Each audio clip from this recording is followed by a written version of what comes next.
So another new element for the 22nd edition was an expansion of our Indicia for admission support content. For people who are not familiar with it, it's called IAS, and it's to help address the following problem, that you're in an environment where the line between observation care and inpatient admission is 2 midnights.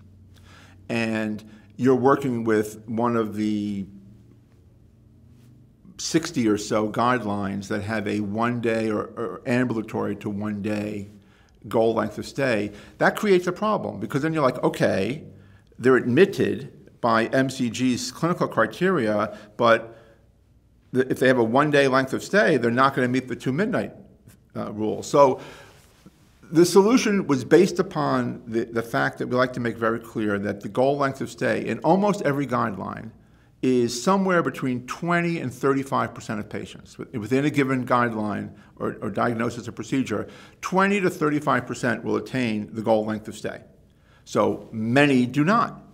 You know, the rub is are they not meeting it because they're sick and they need more care, or they're not meeting it because the nursing home isn't open on a Sunday, or the doctors didn't round, or the order wasn't written in time, nobody took out the Foley. You know, there's other reasons for extension of stay which are not clinically justified.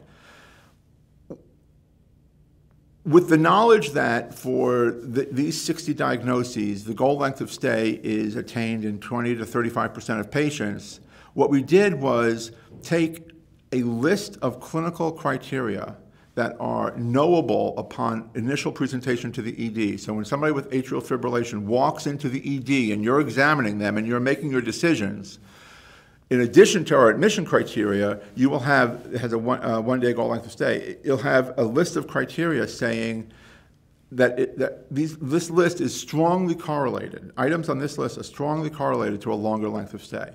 Meaning, if your patient in the ED has one of these extra criteria, they're not staying 1 day. They're going to be staying 2 or more days. So therefore, you can state with confidence that this AFib patient in front of me is not going to be the 1 day. So I can say they're going to need 2 or more midnights, or more than 24 hours, whatever the measuring stick is.